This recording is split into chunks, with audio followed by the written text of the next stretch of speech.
अस्सलाम वालेकुम स्टूडेंट्स। आज का जो हमारा टॉपिक है वो है consistency and inconsistency of A system.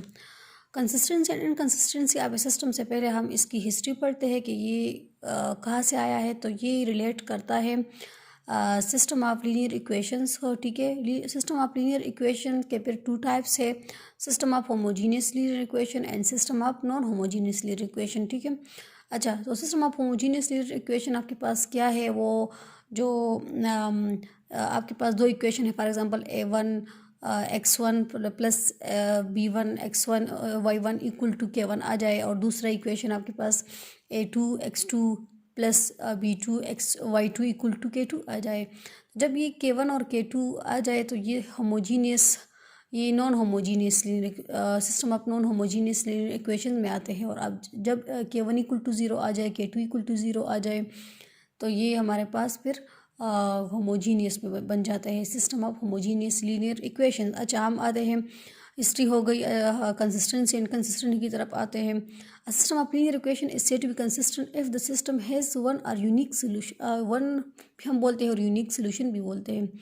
तो जब एक linear equation, system of linear equation है, वो कब कंसिस्टेंट होगा, जब उस सिस्टम के हमारे पास एक सोल्यूशन आ जाए या यूनिक, इसको हम यूनिक सोल्यूशन भी बोलते हैं। ठीक है, तो it has infinitely many solution, या इसके ज़्यादा, इन्फिनिटली मतलब इसका कोई लिमिट ही ना हो, इन्फिनिटली मैनी सोल्यूशन आ जाए। जैसे यहाँ पर जो है फॉर एग्जांपल आप लोग ए मैट्रिक्स ले लें, ठीक है, ए मैट्रिक्स ए ले लें, और इस जो है हम इक्वेशन से पे हमें इक्वेशन दिया होता है ना, जैसे मैंने अभी डिस्कस किया इक्वेशन को, तो वो इक्वेशन पहले हम मैट्रिक्स में कन्वर्ट कर लेते हैं, फिर उन्हीं मैट्रिक्स का हम सोल्यूशन निकालते हैं। जब सोल्यूशन यूनिक सोल्यूशन आ जाए या इन्फिनिटली मैनी सोल्यूशन आ जाए, तो हमारे पास कंसिस्टेंट इक्वेशन होता है। ठीक है, कंसिस्टेंसी होती है या कंसिस्टेंट सिस्टम होता है। System of linear equation is said to be inconsistent if the system has no solution.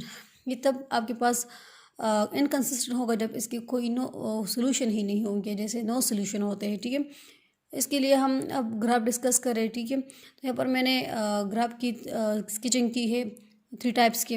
तो फर्स्ट ग्राफ जो है ये यहाँ पर इंटरसेक्शन हुई है। ठीक है, 2 इक्वेशंस है और दोनों से दोनों के लिए एक ही पॉइंट आया है। ठीक है, मतलब इंटरसेक्शन हुई है एक पॉइंट पे, और वो पॉइंट आपके पास एक यूनिक पेयर ऑफ वैल्यू है ना, यूनिक, क्योंकि ये हमें एक यूनिक पॉइंट दे रहा है, तो ये हमारे पास कंसिस्टेंट है। अच्छा, अब हम दूसरे टाइप को देखते हैं।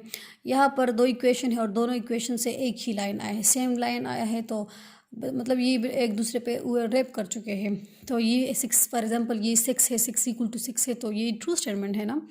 तो ट्रू स्टेटमेंट है, तो इसका मतलब ये कि इन्फिनिटली नंबर ऑफ सोल्यूशन दे रहे हैं। थर्ड टाइप को हम देखते हैं, तो ये हमें नो सोल्यूशन दे रहा है, क्योंकि ये 2 इक्वेशंस जो है इससे लाइंस बन रहे हैं, लेकिन ये एक दूसरे को पैरेलल है, यहाँ पर इंटरसेक्शन नहीं हुई। ठीक है, तो ये हमें नो सोल्यूशन दे रहा है। यहाँ पर 0 इक्वल टू 4 है, तो ये कंट्रैक्शन में आता है, क्योंकि 0 इक्वल टू 4 ही हो ही नहीं सकती ना।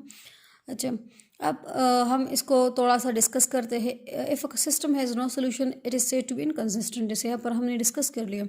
And the graphs of the line doesn't intersect या do not intersect, so the graph are parallel and there is no solution। तो ये फर्स्ट 2 जो हमने स्केचिंग की है ये कंसिस्टेंट में आता है, और ये थर्ड वन इनकंसिस्टेंट में आता है। ठीक है, क्योंकि यहाँ पर इंटरसेक्शन ही नहीं हो रही, यहाँ पर भी इंटरसेक्शन हो रही है, यहाँ पर भी इंटरसेक्शन हो रही है। ठीक है, अच्छा, अब हम आते हैं trivial and non trivial solution की तरफ। If you have a matrix A such that, जैसे यहाँ पर एक मैट्रिक्स है, मैंने जनरली लिया है, और इसका जब हम डिटरमिनेंट लेते हैं और ये इक्वल टू 0 आ जाए, तो ये this system has non trivial solution. And if a determinant not equal to 0 then the system has trivial solution. और अगर ये नॉट इक्वल टू 0 आ जाए, तो ये हमारे पास ट्रिवियल सोल्यूशन बन जाता है। ओके, अल्लाह हाफिज़।